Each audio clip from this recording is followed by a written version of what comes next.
one. Hello, everyone, and welcome to the 104th episode of the Atlas Society Asks. My name is Jennifer Anju Grossman. My friends call me Jag.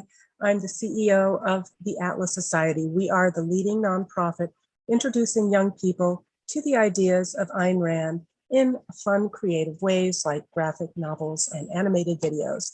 Today, we are joined by Professor Jason Brennan.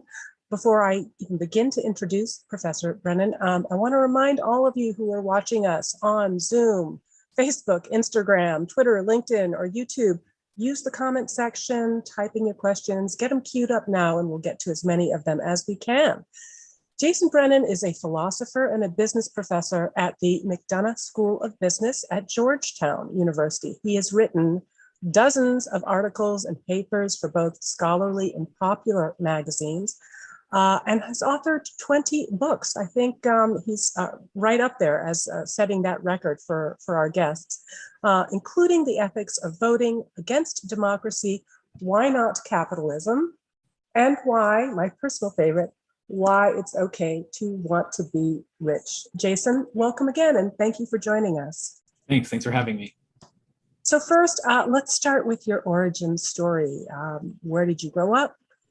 What influenced you and your interest in philosophy and politics?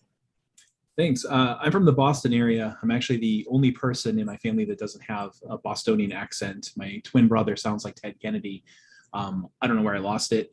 And so I'm like from that area. I think my first exposure to philosophy was really in ninth grade. I had a history teacher who pushed the idea that ideas were driving history. And so at one point I won this contest, which came with a gift certificate to a bookstore. And I went to the bookstore and bought John Locke's Second Treatise and Karl Marx's Communist Manifesto, because I thought here are two opposing philosophies that seem to have a lot of historical influence. So I started reading philosophy because of that. And then in 11th grade, my economics teacher exposed me to Henry Hazlitt's Economics in One Lesson. I applied for some scholarship with regard to that, got some money from it. And I think that was really my big transition, even though it's an economics book, philosophically, because of the method that it taught me to think with, and thinking through the long-term consequences of something, not simply looking at the intentions of the people who posit it. So I think it disabused me of a lot of that naivete that most of us have when we're at that age. And then from there, it was on to other things. And I first read Ayn Rand in 12th grade. I read Wow. And I think it was there was a scholarship contest associated with it. I never applied for it if there was, but I do remember someone told me about that. So I read The Fountainhead, and then I read Atlas Shrugged and We the Living and Anthem shortly after that, and started reading some of the nonfiction. And I was an economics and philosophy major as an undergraduate, so it just all seemed natural. In terms of becoming a philosopher, actually, I remember the moment I decided to do that. I can tell you the date. It was May 2nd in the year 2000.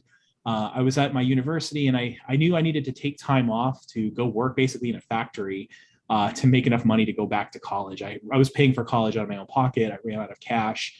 And I was literally clearing out my room in my fraternity house. And even though I wasn't at the time a philosophy major, I had maybe 50 philosophy books. And I'm just like, what does it take to become a philosophy professor? How do you go about doing that? So before packing my computer, I Googled it, and I found out that when you go to grad school, it's not only is it free, but they pay you to go. So I'm like, oh, I can afford to do it.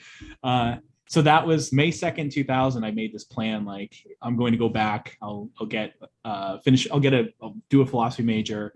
I'll get a PhD in philosophy, and I'll go from there. So that was it. That was the moment. Where did you do your studies? So PhD studies was at the University of Arizona with David Schmitz. Arizona had been for a long time. It was the #1 program in political philosophy in the English-speaking world. It had just world-class faculty. A lot of people kind of moved and so on since then, but it was like the place to be when I was there. All right.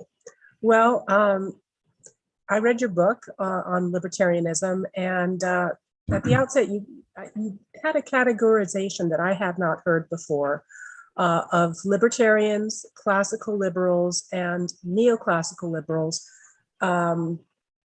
and I think hard libertarians, right? So there was the three categories.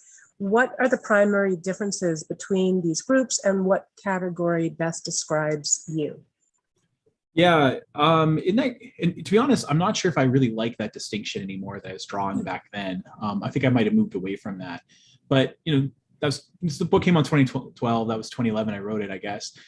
The idea is supposed to be something like this: classical liberal is the broadest, most inclusive category. And when you think of like any ism, you're going to have a lot of people who might agree to certain conclusions but have different kinds of reasons for it, right? That's the common thing where people might share some part of their philosophy, but they don't share everything, right? It's not that common that like if my neighbor and I might agree on something, we agree on every part of metaphysics or epistemology or whatnot. So I'm using kind of classical liberal as like the broad category. And generally speaking, classical liberals are people who believe that there should be strong rights of economic liberty, that think that we should have overall a fundamentally market-based economy, that people should have fairly strong rights of personal autonomy and so on. But they might have all sorts of different reasons why. They might agree on those conclusions, and they might be stricter and less strict about it. I was using the word libertarian, and this, again, it's a little bit of a term of art to try to capture how people are talking, but it's to some degree a stipulation. Hard libertarians, I think of, are people like maybe Murray Rothbard or Robert Nozick and so on, who have a view that fundamentally what makes liberty just is a deontological argument. We owe this to one another and to ourselves. It's not about the consequences of the structure that determine whether it's good or bad. It's simply that this is what it takes to respect one another, is to give people these rights. And so those are people who might say things like liberty though the sky falls. And you see that with someone like Murray Rothbard, where he would say, hey, if you have an infant and you put him right at the end of your property, just right out of reach, can I allowed to take a step onto your property to like save the infant? And you go, no, you can't. Or if I kick some dust onto, like, pollution, doesn't that cause a problem? Like, how do we deal with the externalities of pollution? He's like, well, it's not really clear we can. We might have to shut down the whole world. He'll sometimes make these really extreme claims like that. I was thinking of neoclassical liberals as people who are sort of halfway between that. For them, they do think, yes, as a matter of respecting one another, as a matter of principle, we are owed liberty. We are not here to be sacrificed for one another. We're not tools for one another's use. However, it does matter in the justification of the system that the system works a certain way. So a good way of putting it is like, imagine contrary to fact, Karl Marx were right about how economics works. He's not. He's wrong about everything interesting he says is mistaken. But imagine he were right, and that it turned out that a capitalist system led to the immiseration of almost everybody and mass poverty, and only a small number of people would have any property at the end of the day, and it would just be a total disaster. Would you still advocate, if you were right about that, would you still advocate a capitalistic system? If you're inclined to say yes, then you might be a hard libertarianism using the term. If you're inclined to say, well, look, I don't think it would, it won't work that way, I agree. But if you're inclined to say, if it did work that way, contrary to fact, that would be a strong count against the system, then you're probably more of a neoclassical liberal, because you think the consequences of the system and its ability to produce human flourishing are part of what justifies it. So maybe the classical or neoclassical would be a little more utilitarian and looking at the outcomes. Yeah, I think in a way, you don't have to say utilitarian, because that comes loaded with a lot of baggage about how much you're willing to sacrifice one person for another or trade their welfare. But if you think part of the justification for this system is that it promotes everyone's welfare, it creates conditions under which human beings are able to flourish. That, if you think that's important for its justification, then I think that's a kind of concern about consequences. And I think that's part of what would make you more neoclassical liberal, as opposed to a hard libertarian. And what category best fits you? Or, not sticking hard and fast to the categories, but how would you describe yourself in that kind of spectrum? Yeah, I mean, given that kind of terminology, I would call myself a neoclassical liberal. But again, these are, to some degree, it's a little bit of a stipulation. The reality is that these are words that are used differently by different people. And so in writing the book, I have to basically say, there are words that are out there. They're sort of indeterminate to some degree, because different people are going to use the words slightly differently, just so that you and I can communicate. I'm going to let you know that I'm going to use the words to carve up the world this way. And if you don't like using the words that way, that's fine. We're having Just we could use different words if we wanted to. We could call them type A, type B, type C libertarians if we wanted to. Because sometimes people use libertarian as a very broad category. Sometimes they use it as a very narrow category. Sometimes people use classical liberal as a broad category, as a narrow category. That often happens when, especially when you have words that are philosophical, but they get out there to the public, the words start to change their meaning quite a bit. And then you have the problem, like the word liberal is like that. When the word liberal was just a word for philosophers and economists, it had a pretty defined meaning. Now, if I say to my father, like the word liberal, he pictures something very different from what I picture, because that's a word that has become, that now means, left wing in the US. But in Europe, it doesn't really mean that. It means more right wing. In Europe, it means like more closer to what we mean by libertarian. So that's just a problem in general with the word metaphysics is like that. In Tucson, where I used to live, there was a store called the Metaphysics Shop. They didn't sell philosophy. They sold like crystals and, incense bombs and things like that, right? So sometimes we have this issue where you're trying to communicate with people who are getting a word that's been used and misused by others, and you just have to some degree stipulate, this is what I'm going to use this word to mean. If you don't like that, that's fine. Just substitute something else. Makes sense. All right. Well, I can already see that we've got some questions beginning to queue up. I want to encourage all of you who are joining us across our various platforms, come on in and dive in with a question or two. This is a really wonderful opportunity, particularly now we are hearing from Democrats and those on the left that democracy is under assault.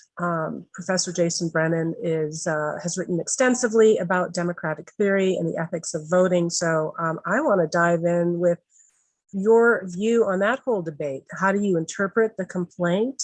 Is it valid? And what do we do about it? I mean, a lot of what they're saying is frankly posturing, and I respect them enough to say that they know it. I mean, it's not even being mean to them to say that. In a way that that I think is many times people who claim to be ardent Democrats have the following behavior. If democracy votes in a way they don't like, they immediately claim that it was sabotaged in some way. So for instance, I'm not a Trump supporter. I don't like Trump. I'm not glad that he won in 2016, but when in 2016, when he won, and he did legitimately win by the rules of the game, he won fair and square. Lots of people who claim to be ardent Democrats said, obviously, the system was sabotaged. It was sabotaged by the Russians. They still believe that now, even though like that's been investigated thoroughly. It's bunk. Scientific papers have come out in political science journals showing that Russian influence did not win him the election. We know that, but they still believe it even now. In the same way that on the right, you'll see people do the same kind of thing where when it doesn't go their way, they'll often claim that the system was sabotaged. So I think there's a tendency for people to not really believe in democracy despite having an almost religious attachment to it. The grain of truth of it is this, is that there are kind of ways of measuring how democratic countries are. And to some degree, there's been a phenomenon of democratic backsliding over the past 10 years, where the various indices that political scientists produce to sort of measure the degree of democraticness, you might say that if the world were getting a 70 overall in the year 2010, maybe it's like a 67 right now. There's been some movement towards some countries have, say, like take Turkey, for instance, it's become less democratic over the past few years. They've abrogated some of the democratic powers and given more power to the executive. A few other countries have done that. So I do think there is a global sense in which democracy is backsliding. I wouldn't say it's necessarily under assault. I think that's just a rhetorical device people use because it gets people energized and let's go fight it out. All right. Well, I've seen the argument associated with you that perhaps most citizens should not be voting, or they may even have a moral obligation to not vote. What's your reasoning behind that? Yeah, it's almost strange that we think otherwise, to be honest. We would never say something like, you don't know anything about brain surgery, but it's important that you make your cut. Or you don't know anything about plumbing, but it's really important that you go fix some pipes. Generally speaking, we recognize that society works best when there's a division of labor. People specialize in different tasks. They make different kinds of contributions. We honor them for their different ways of being productive. And yet we pretend for some reason that everyone is good at politics, even when they aren't. And it's obviously false. When it comes to politics, most people know less than nothing. Ignorance would actually make them better off because they're systematically misinformed about many just very basic facts. So I tend to think, look, what would be the argument for you voting? Well, it's got to be when you're voting, your vote doesn't matter very much, but ultimately what we're doing is trying to take this thing that has a monopoly on violence and coercion in our society and manipulate it in various ways. I think a very basic point of that has to be, if you're going to exert power on other people, you need to do so competently in good faith. I don't say those are sufficient conditions, but I think they are necessary conditions. So an analogy I like to use is something like, all right, imagine that you're on trial for capital murder, first degree murder, and we are the jury. And during the trial, lots of information is given to us. We don't pay any attention to any of it. We just ignore it. And then we go back to deliberate. Now, suppose we decide to find you guilty because I heard that she's an Ayn Rand fan. We hate people like that. Or we find you guilty because, we don't like your hair color. Or we find you guilty because you own a rival. We own like a rival Ayn Rand group and we want to put yours out of business. We find you guilty because we don't pay any attention to the facts. We just flip a coin. Oh, came up tails, you're guilty. Or suppose we actually pay attention to the evidence, but we process this evidence in an incredibly irrational way where the evidence points to one thing, but we come to conclude you must be a secret lizard person from outer space. And there's no reason to think that. If we did any of these things and you could show that to the judge, you would be entitled to a new trial. The jury, in order to exert this power over you, has to act in good faith. They have to be trying to find the right answer. They have to be acting on the motive of promoting justice, and they have to be competent. I think that idea that you have to act competently in good faith applies to anyone who exerts power over anyone else on any kind of high stakes thing. It applies to the president. It applies to the vice president. Well, the vice president doesn't do anything. It applies to Congress and it applies to generals. It applies to your county tax collector. And I think it applies to the public as a whole. The thing that people resist about that is they say, oh, but it can't apply to the public as a whole because you're deciding for yourself. You have the right as an individual to hurt yourself if you want. If you decide to, eat 6 pounds of Cadbury mini eggs every day starting now, you'll probably get diabetes, but that's your right. You have the right to harm yourself that way. If you want to shave your head and put a facial tattoo or something, you have the right to do that. You can do whatever you want to yourself. So don't we, the people, have the right to do whatever we want to we, the people? And of course, given this audience, you can probably see what's flawed about that. It's not we, the people, as one individual entity hurting itself. It's always a small subset of people hurting everybody else, including themselves, and often because they don't know what they're doing. It's an incentive problem having to do with the structure of democracy. Analogy I like to use is if you were taking a class, say at University of California, Berkeley, where I think the introductory biology class tends to have something like 1,000 students in it because everyone takes it. Imagine a professor came in on the first day and said, I'm an egalitarian, so what I'm going to do is all of you will get exactly the same grade. 14 weeks from now, you'll take one final exam. The final exam will be worth 100% of your grade. I'll average all of your grades together. You'll all get that. You'd expect under those conditions that the average grade would be an F. And in fact, experimentally, that's what you find. It's not because necessarily people are stupid or bad, but because the incentive structure is messed up. Everyone reasons as, if I work really hard and study really hard and I personally get 100 on the test, I still fail the class. If I slack off and do nothing, I still fail the class. I might as well just enjoy my time watching Netflix and not bother study. That's what's going on. Effectively, what an election is like a big final exam on economics, criminal policy, environmental policy, history, sociology, it's political science, the dynamics of political parties, and a bunch of other things held every 4 years, where you have potentially up to 210 million other people taking the exam with you, and all of your tests get averaged together. So not surprisingly, people behave quite badly. So I say, look, if you are an ignorant, misinformed, or irrational voter, you're not doing yourself a favor by voting, and you certainly aren't doing me a favor. You should at the very least stay home, do something else, make a different kind of contribution. The average person does a lot more for society by fixing motorcycles than they do by voting.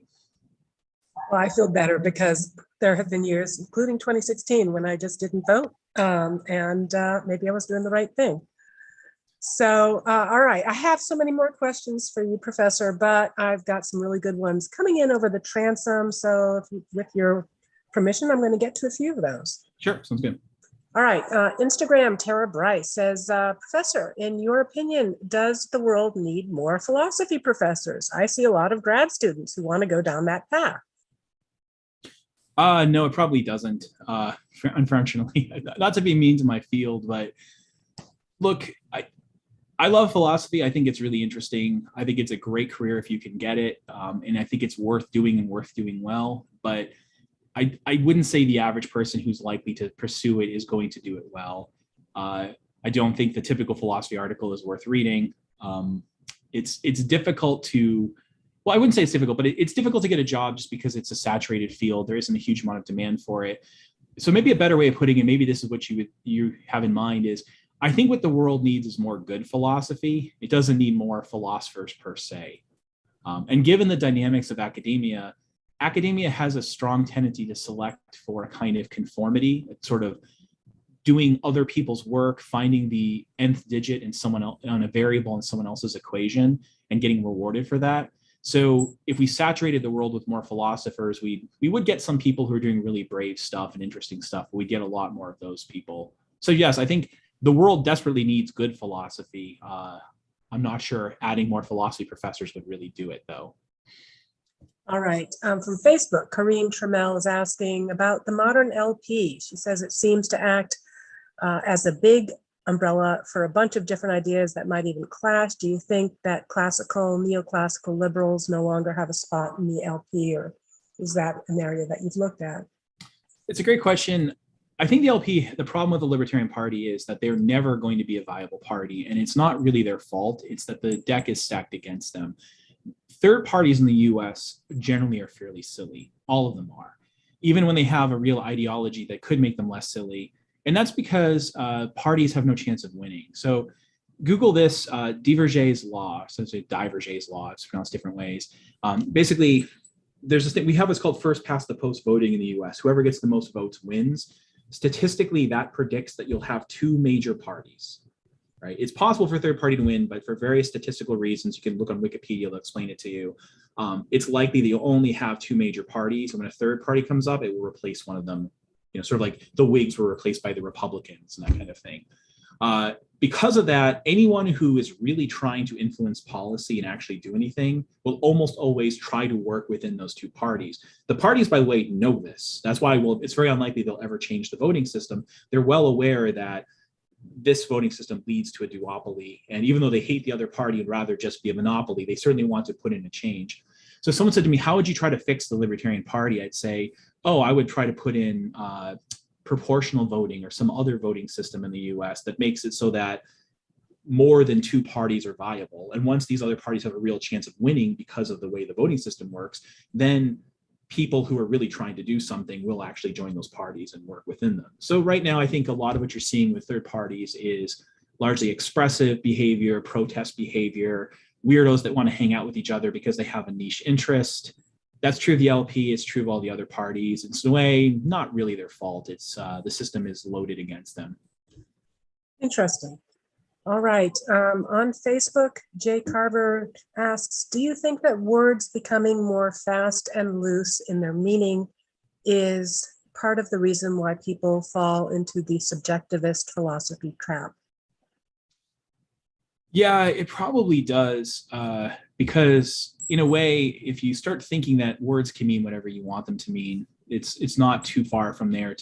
First, I can just lead you to be confused. And I think a lot of subjectivism arises out of confusion, but also it's pretty quick from there to saying the world is whatever you want it to be. No one's a pure subjectivist all the way down about metaphysics. All you have to do is threaten to punch them in the face and they go objectivist real quick. But, there is a kind of language game that goes on with this. I think part of what happens too is if you can convince people that reality is a social construction, then you start making it so having a mob of your people gives you power over others, and you can claim that, you can do whatever you want and people can't argue against you. I do think that there's a kind of Orwellian thing that happens, and people use Orwell all the time, but if you can make it difficult for people, if you can create sort of linguistic traps for people that make it difficult for them to think their way out of, then it prevents them from seeing your BS. It prevents them from seeing what you're doing wrong. Like an example would be, if you say take woke philosophy that's so prevalent and we see on TV and so on all the time, a lot of what they're trying to do is identify our view just is what it is to be anti-racist, which means that if you disagree with us, you must be racist. right? You either agree with us or you're racist. It's bad to be racist, so therefore it's bad to disagree with us. To make this argument, it's a linguistic trick. They're wrong. I think John McWhorter is right about them in that he says they're actually racist. I think he's right about that. But because they are good at pulling off this linguistic trick, it prevents people from being able to think their way out, and it makes it easy to manipulate people. I think a lot of that is going on with others.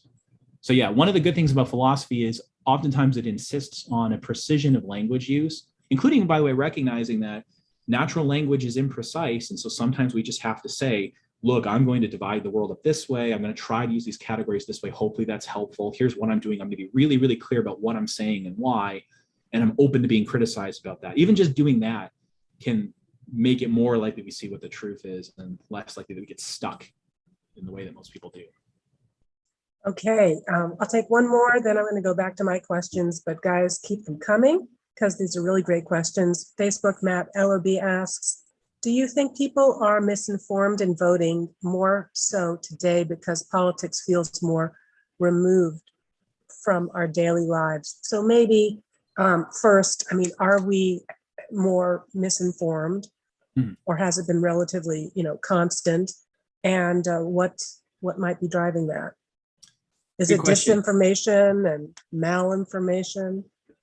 Good question. I would say speculatively, I do wonder, in a way, in the year, say, 1815, because the government did less, it was less difficult to be, it was easier to be informed about it back then because it was doing less. There's less to be informed about. But even then, people had all sorts of crazy political views and they were crazily misinformed. A good way of putting it is that the scientific study of voter behavior really started in the late 50s when they first started genuinely surveying people to find out what they know, what they think, giving them quizzes and asking them questions like, do you know what NATO is? Or do you know like who the president is? Do you know who your congressperson is? Can you identify some laws that your congressperson voted for? Can you tell me within 5 percentage points what the unemployment rate is? And started asking people these questions. And basically, since they started studying this, ignorance has been a flat line. Which is surprising because we all have these devices that give us instant information, access to almost all the information in the world. And the preponderance of these devices has not made us more informed.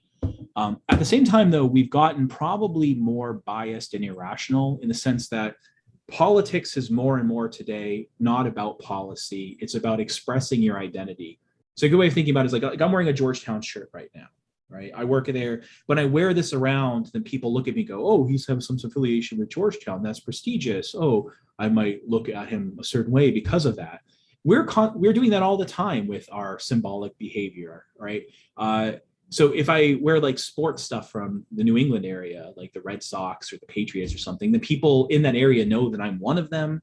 I'm sort of expressing my loyalty to my area. They're more likely to be my friend, more likely to date me, more likely to employ me. They might chat with me in a bar or something like that. Effectively, what we're doing with politics for most people is that. It's different identity groups for kind of random reasons get associated with one party or another. And then once they do that, by strongly expressing attitudes about supporting that party, you get these social benefits. And it doesn't really matter what the party stands for. In fact, we know that because when you do scientific studies and like survey people like, hey, you're a Democrat, you always vote Democrat. What does your party actually stand for? Most people get the wrong answer. You can lie to them and say, this is what the Democrats stand for. Do you agree? And they'll say, yes, even though you've lied and given them the Republican Party platform. And the Republicans do it too. If the Democrats or the Republicans change their platform in a short period of time, people will switch and immediately start supporting that too, right? So an example of this would be like before Trump came to be the presumptive nominee in 2016, most Republicans said that they were pro-free trade. When he became the presumptive nominee, they switched to being anti-free trade. Political scientists surveyed them and said, why did you change your mind? And the most common answer was, I didn't change my mind. I've always thought this, which is exactly what you see in sports. Tom Brady, he's the greatest of all time until he left and went to Tampa Bay. Now I've always thought he was overrated. So that's what's going on. I think a lot of our political behavior is about showing it's an expensive signal to one another that we're part of the group, and policy is beside the point for people. It's that maybe has gotten worse. I don't think it's social media that's doing it because the trend of it getting like that started really in the 60s. I think it has to do instead with people started separating where they live based upon their politics. Democrats live here, Republicans live here.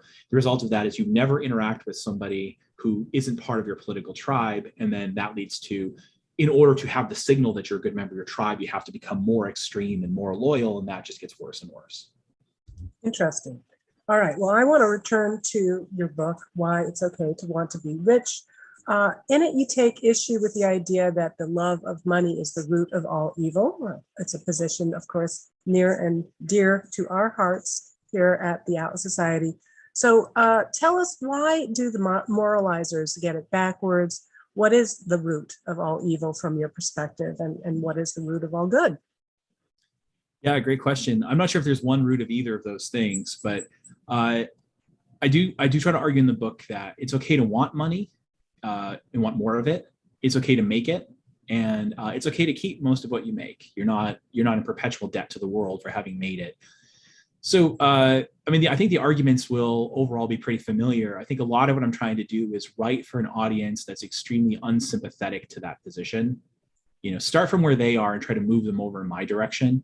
I think the typical person, when they picture money making, what they have is they have an idea that there's a fixed amount of pie, and what it is to make money is to take money from others. What it is to become rich is to make other people poor. So I try to show in the argument that that's actually not true. In fact, there's a lot more pie in the world than there was 50 years ago, 100 years ago, 200 years ago. People are genuinely making it. That when you're making a profit under a market system, the fundamental thing you're doing when you're making a profit is creating value, and you get to keep some of that. In fact, for people who are incredibly innovative, we know the number. It's about, you only get to keep about 2%, and the other 98% redounds upon others. How can we say they're not paying their fair share when we get all the benefits and they hardly get anything? So I try to show that to people. I try to explain why money is worth wanting by proving to people how fungible it is and how important it is for getting all the things that make life good and lead to flourishing. Things like the availability of light so you can read to your children, the availability of books, longevity, the quality of our marriages, the quality of our friendships, the degree to which we feel respect for one another, even things like our moral behavior. So people have this view, which is mistaken, that introducing money tends to make people nasty and cruel and mean and avaricious and so on. And the reality is, money, in a lot of things, when you have strangers and you introduce money into the relationship, that actually makes them more trusting and kinder towards others. In fact, a lot of stereotypically moral behaviors having to do with your tendency to be honest, your tendency to avoid deception, your tendency to avoid cheating others, your willingness to, assist people who are in an emergency, et cetera, et cetera. These things are correlated with having money, and they're anti-correlated with being poor, and around the world. So money's worth wanting. And then finally, there's these arguments that basically say, if you're rich, you should give it all away, because how can you live high while other people die? And one of the things I do with that is to point out that the reason some of us are living high is in part because we haven't worked on this attitude of, you just need to give it all away. So it is true that there are people that are starving right now and you could save them. There are people who are blind and you could save them. I'm not saying you shouldn't. I think it is worth helping some of these people in these circumstances. But the reality is, the why don't we give it all away attitude has never put people in a position where they're in a position to help, right? Back in 1971, the philosopher Peter Singer writes a paper arguing that you should give away almost all of your income to help others.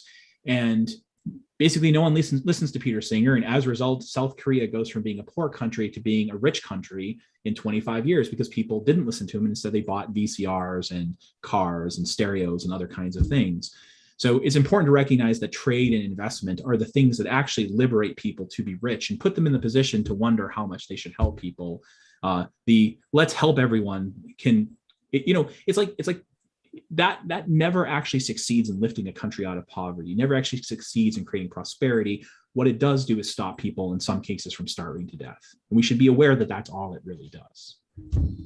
What do you make of arguments advanced by Michael Sandel in What Money Can't Buy? That, as you describe it, putting a price on certain things, sex, kidneys, naming rights for stadiums, is inherently disrespectful. Yeah, I don't buy it. In fact, Peter Jaworski, one of my colleagues, and I wrote an entire book called Markets Without Limits, which is a response to these anti-commodification arguments. And we we try to systematically go through everything these people say. We classify the arguments they make. We show what's really at stake. Because sometimes people are just confused. Sometimes their arguments are really about, I don't think you should have this thing, not that it shouldn't be bought and sold. And then we try to debunk all of their major arguments, including that. And Sandel makes really two major arguments. One is that the introduction of money tends to corrupt us. And we go through the empirics and show, no, that's not actually correct. By the way, we weren't the first ones to say this to him. Others have pointed this out to him, like during debates, and he never changes his tune. So I don't know if he's read the empirical evidence finally and just didn't find it convincing, or what else might be going on with him. And the other thing is, he says money has this symbolic thing. To put a price on something is to basically say that it's not important, right? So like they might say something like, well, you know, if you purchased your dog and your dog cost $3,500, then that's kind of like saying your dog, the value that your dog has is the value that, you know, 3,500 packs of Wrigley Spearmint gum has. Isn't that way of denigrating your job? So there's this thought that like to put a price on something is to lower its status. So what we end up arguing is actually, no, what's really going on here is in the West, and really is surprising because you think of the West as being the pro-capitalist place, but this attitude towards money is not universal. It only tends to appear in the West. In the West, there's this idea that the meaning of money is negative. It's profane. It is to say that something has a price, is to say that it's just all it is about experiencing pleasure for yourself, and it can be interchanged with anything else. And given this baggage that Westerners currently bring to the concept of money, when they put a price on something, they regard that as denigrating it. To put a price on something is to sort of give it the middle finger. You go, well, okay, why do we have to stick with that kind of way of thinking about money? Right. So we give this analogy. So right now, if I were to stick up my middle finger, that would be an expression of disrespect. Or if I were to say, go to hell, that would be an expression of disrespect. But suppose we discovered something. Suppose we discovered that every time I say, go to hell, that creates weird vibrations of atoms, which when they hit your body, cure you of cancer. What we would do is change the English language, and we would make go to hell a greeting. We'd be like, go to hell. Yeah, you go to hell, right? If we discovered that saying, I respect you, has the opposite effect and causes SIDS and kills infants, we would stop saying that. We would change the language. So we argue is this way of thinking about money that Westerners happen to have right now. They didn't always have it, by the way. They've only sort of developed it fairly recently. It's only become sort of universal fairly recently. There's a sociologist named Viviana Zalazar at Princeton who writes about this and can show you how this is true. This kind of Western negative conception of money is dysfunctional. It's hurting us. It's making our lives worse. What we should do is get rid of that conception of money, not forbid these markets. Because I mean, in a way, that's very abstract. In the paper, in the books and stuff, go through that kind of carefully. But a simpler way of thinking about it is imagine like you need a kidney, and someone is willing to sell you, like you're a sick kid and you need a kidney, and someone's willing to sell you a kidney, but you can't get one for free.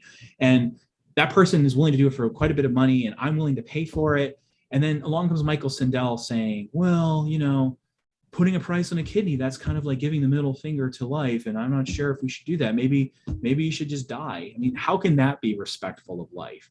And if they go, but you're selling the body. Well, we're all selling our bodies. I sell my body all the time, right? What do I do for Georgetown? I sell my body. I sell my labor. I sell my work. What's so special about a kidney versus the way that I sell my body, which is I have to put on a suit and tie and like stand up in front of people and do this once in a while, or grade papers, or go to some place I don't want. I just went to a faculty meeting yesterday. Like that sucked. It was boring as hell. Like that's selling my body. I didn't want to be there. We're all doing that. So what's so special about kidneys? They don't really have an argument that distinguishes kidneys from anything else. It just comes down to this. I think money is dirty, and to put a price on something is to say that it sucks. Well, that's the problem with you. It's not a problem with the money. It's not a problem with the price. Where do you think those attitudes come from? Is it a function of religion, Christian doctrine? Yeah, I do wonder if it ultimately comes from Christianity, but I'm not sure because Christianity has had different attitudes towards money for a long time. You know, if you think about, and it's varied throughout its history. If you think about, say, the sale of indulgences, which people treat as, oh, how could you possibly buy your way out of heaven or buy your way into heaven? I mean, I don't accept that metaphysics at all, but it's not absurd. If you think something like, imagine that you have to be this good to get into this place, and one thing you could do to show you're good is to make a sacrifice of your money right? To help other, like if you have this certain ethics where you have to help other people to get in, well, one way of doing it is to like give up some money, and now you're showing that you're concerned. I mean, putting a price on something does mean something. It does show concern. It does show commitment. I mean, just think about the ritual of giving an engagement ring when you propose. Why do we do that? Well, it's because talk is cheap. If I just say, "Will you marry me?" I really, we're really hitting it off right now. Why don't you say you and I get married? Like, you have no idea if I'm joking, but if I actually spend $10,000 and buy a trinket that's useless, it's really strong evidence that I'm concerned. Well, similarly, we have this problem of not being able to understand other people's motives, and sometimes spending money is strong proof of our motivation. That's kind of what the Catholic Church is thinking. That's their good justification for this part of just because they wanted money. But that's not entirely absurd to say, well, maybe if you were to give some of your money to help other people, that's actually costing you something, and now we know you mean it. Whereas if you were other things you might do, we don't know what your motivations are. And if we're trying to test your motivations, that matters.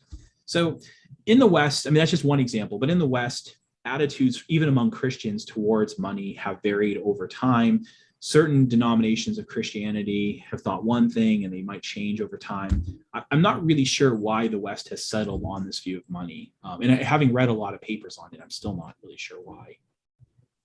Well, one driver, I think, is this obsession with the idea of income inequality. That's one of the main tenets of this whole social justice movement, that there's something inherently immoral about income inequality and that it's politically unsustainable. I wonder if you've taken a look at that and if you have a perspective.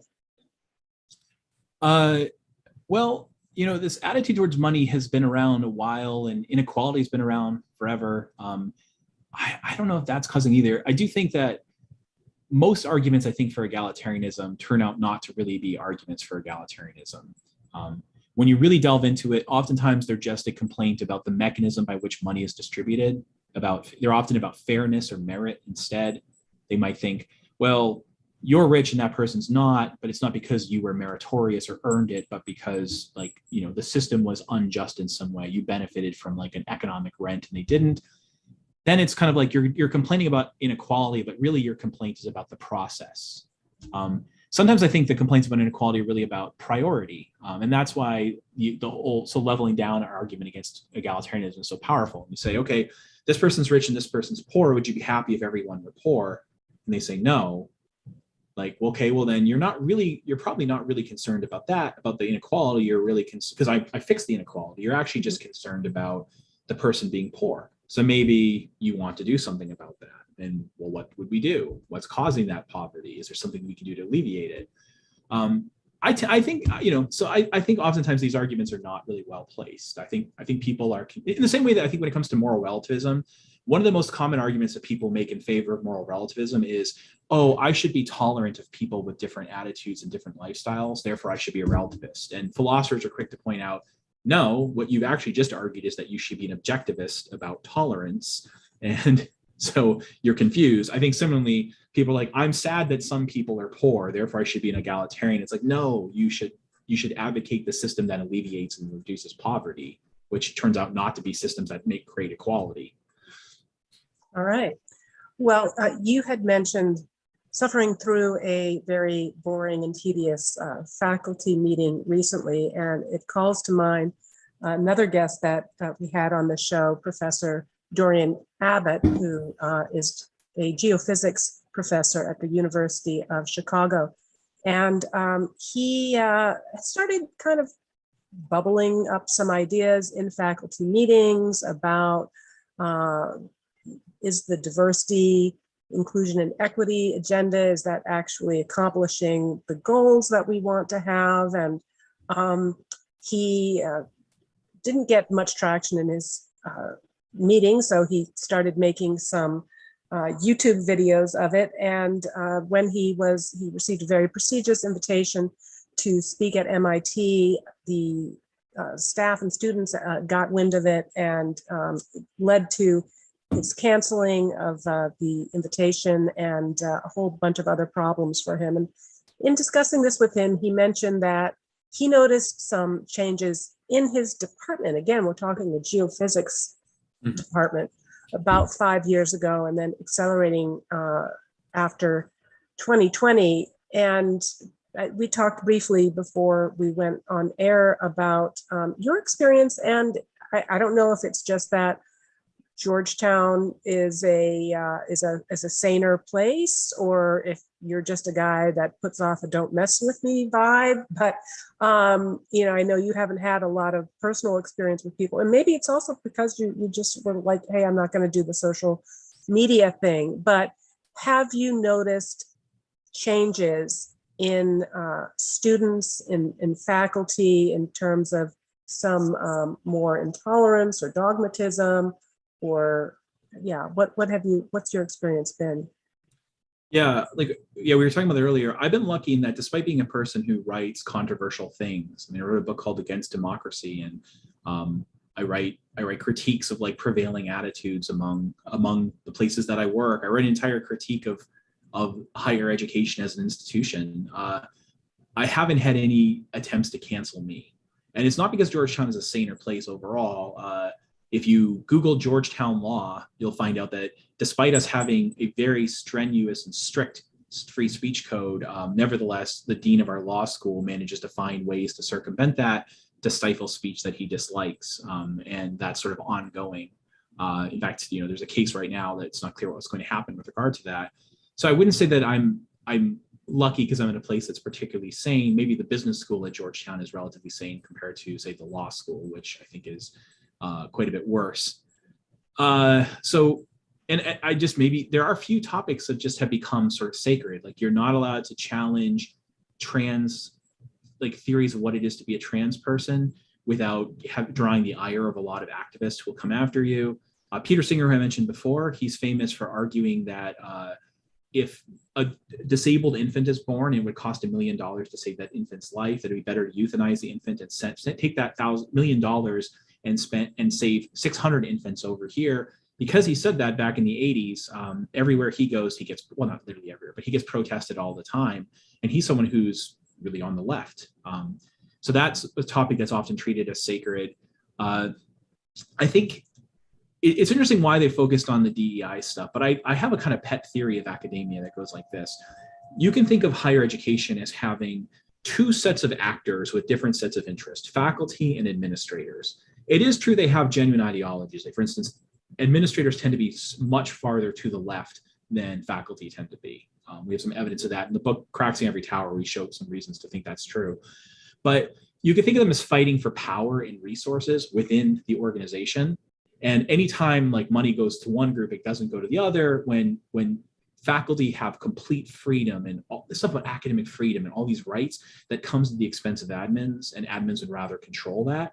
So anything admins can do that gives them power over faculty and makes faculty interchangeable makes their lives easier. So that might include things like if we can mandate they structure their classes a certain way, if we can do things to assess their teaching. Like, almost every university in the country uses student teaching, evaluations of teaching to assess faculty, and they use it to hire and fire people. We know for sure that these are not valid methods of assessing faculty. By the way, I get great student evaluations. I tremendously benefit from them, but they are complete and total bullshit. They do not assess teaching effectiveness. We know that. We have overwhelming evidence of that.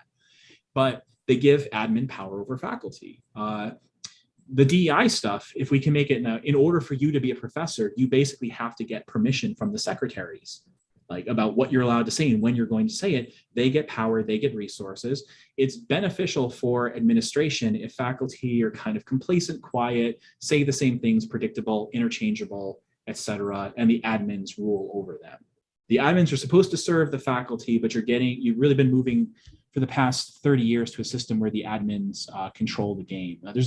It's a hyperbolic book in some respects. There's some things that are maybe not perfect about it, but there's a nice book called The Fall of the Faculty by Benjamin Ginsberg, which talks about some of these dynamics. So I think that's not to say that they don't believe the DEI stuff, but it is to say there's a kind of Machiavellian thing going on here where even if you didn't believe it, it would be useful to push it as a way of getting power for yourself.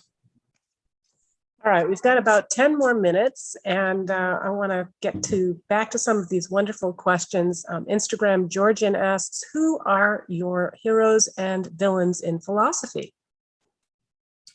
Who are my heroes and villains? I guess here's some of my heroes. despite disagreeing with Peter Singer on so much stuff, I mean, I think he's one of my heroes because of his method.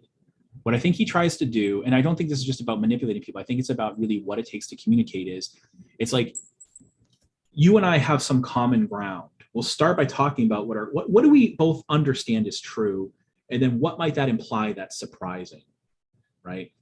And I think that's a good way of doing a lot of philosophy. It's like, we know this stuff is clearly true. What follows from it that's not so obvious, right?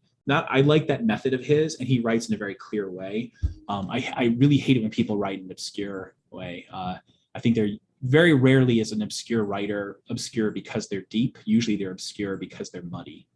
And they muddy the waters to make themselves seem deep. Absolutely. So I like that about him. He's one of my heroes. My advisor, David Schmitz, he's one of my heroes still. I think he's a great person and a great philosopher. He's great at integrating so many things together and discovering something new.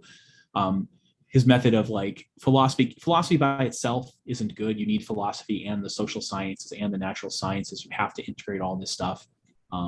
Michael Huemer, he's been a great influence on me. Brian Kaplan, it's been another influence from economics. Henry Hazlitt. I mean, there's a whole host of people like Coase and Becker and others who I've learned a tremendous amount from. I like David Hume a lot. I like his sort of methodology of trying to keep philosophy close to the sciences rather than just trying to do philosophy by itself. So those are some of my heroes. In terms of villains, I'm kind of lucky in that I think the people who I regard as villains they kind of don't really matter. They're just sort of sniveling people that kind of are irritating and get in the way, but they don't stop me. They don't really make my life worse. They're, I don't want to say I'm a Howard Rourke kind of person, like, but I don't think of you, because I do sometimes think of these people, but I kind of get to laugh at them and then I move on with my life. So there's no one who I think, there's been some terrible philosophers. I think, Marx, I think, was just awful. I think he was a bad writer and he was very confused and he made the world a worse place. But beyond that, the villains sort of, the right thing to do with the villains is just sort of ignore them or use them to help you learn something, right? They're wrong about things and maybe they're dishonest. Sometimes they're not just wrong, but dishonest, but like you can use that to like learn something from it. Right? And that's good at least. All right. Here's a good question from Twitter. Owens Bees asks, with all the empirical evidence out there, why do more youths seem to flock to socialism? Well, in part because, as we mentioned before, people don't have much incentive to have their beliefs about politics match the way the world works, right? Like if you're about to cross the street and you see a truck barreling towards you at 60 miles an hour, you wouldn't dare indulge the belief that it's Optimus Prime or the Transformers coming to take you on an adventure. Because if you are wrong about that, the world will punish you instantly for your mistake. So in certain domains of our life, the world punishes us for being wrong and rewards us for being right, and we are disciplined to be rational. Certain beliefs that we hold, beliefs about the afterlife, beliefs about spirits and metaphysics and so on, and beliefs about politics, you can afford to be completely wrong about these things and you won't be punished for it. And in fact, what only will happen is you'll get punished or rewarded by your peers for whether you agree with them. And so then what ends up happening is we are liberated by the world, in effect, because our individual inputs matter so little, to use these things as signaling devices. And the way that you prove sincerity within a group is often to believe something stupid. Stupid is the point of politics. If think again to the sports metaphor. If you and I are both Red Sox fans and we're watching a game, and then let's say a ball comes in, our teammate, our Red Sox player is clearly out at the home plate, but I go, oh, the umpire must be blind, he's safe. You might think, he's out, but you also think he really is one of us. He really cares about our group. He's deeply committed to the Red Sox. Me being stupid about this increases my status within the group. This is what happens with regard to politics. Being stupider about your team increases your status and you get social benefits. So there's that's going on. And that's why for almost every ism, most of the people who believe in that ism are just kind of clueless and dumb about it, because dumb is the point. Dumb is how you get those rewards. As far as why socialism versus capitalism, why do they fixate on capitalism versus socialism? Socialism is such a simplistic way of thinking. It's just you picture the world as being like a small family of like mommy and daddy and a couple of the kids, and we just have the dynamics of that kind of relationship. And wouldn't it be great if the whole world were like that? It's like kind of it's an unwillingness to understand how complex systems of interaction work. It's trying to take the model of simple models of interaction among small numbers of people and trying to say the world behaves like that and should behave like that when it doesn't. So I think it's the same thing that makes people resistant to understanding, say, evolution, because they don't understand how ecosystems work, makes them resistant to understanding markets because they don't understand how the ecosystem of the market works. They want to replace it with a small system of intentionality. Everything that happens is the result of someone's intention. It's if we have good feelings and good motivations, good things will happen. And the world doesn't work that way, and they don't want to know it.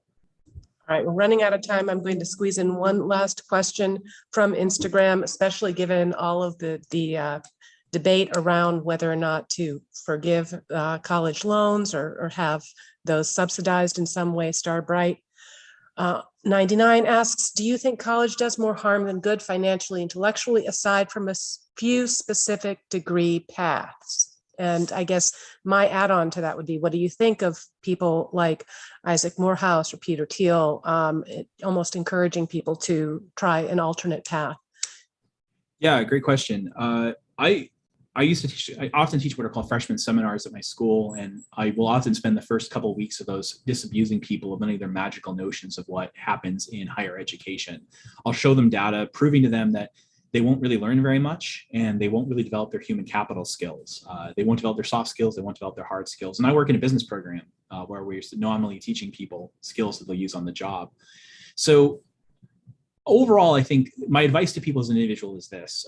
If you are in the top 20% of people academically, your expected return on investment by going to college is positive, especially if you avoid majoring in things like art history or certain other kinds of studies. But if you major in like something mathematical, you have a high positive expected ROI. It's individually rational for you to do it. If you're the next 20 to 30%, you kind of are expected to break even. And if you're the bottom 50% of students, you probably shouldn't go to college. Your ROI is negative. You're expected not to finish and you'll lose money. That's how it works for an individual. But systematically, I think what goes on is it's mostly redistributive. It's a signaling mechanism by which you prove to people that you're a smart, perseverant conformist. You get rewarded for doing that. The investment is sort of the social investment in it is a misinvestment. As my friend Brian Kaplan, who, if you want to read the proof of this, read the book, The Case Against Education by Brian Kaplan. His metaphor is, imagine we're at a classical music concert and one person stands up to get a better view, and then other people react by standing up to get a better view. Soon we're all standing up and none of us really have a better view. We'd be better if we were sitting down. I think college is mostly about signaling and not that much about learning. And as a result, it'd be better if fewer people went to college. So if I could wave my magic wand and cut the number of people who go to college in half and cut the amount of money going towards college in half, I would. I personally, when I learned all these horrible empirics about how little people learn, and like what actually takes to make people learn, I'd radically change the kinds of projects I give people in class and what I have them do. But it's depressing, and professors mostly put their heads in the sand and ignore it because they don't want to admit that a lot of what they're selling is snake oil. With that, I know that you are selling something very different. I know you're also not on social media. So for those who want to follow Professor Jason Brennan, I suggest you go and you follow his author page at Amazon would be a good way. And just start by reading his books. And top of the list for me, as I mentioned before, is Why It's Okay to Want to Be Rich. Professor Brennan, thank you so much for making the time to speak with us today. I really, really appreciate it. Thanks for having me. It's a great talk. Good to meet you. All right, and everyone else, thanks for joining us. Thanks for your great questions. If you enjoyed this video, if you are enjoying this series at the Atlas Society, please consider supporting us with a tax-deductible donation. And tune in next week. Our senior scholar, Professor Stephen Hicks, and senior fellow Rob Trzynski are going to be talking about objectivism and art. So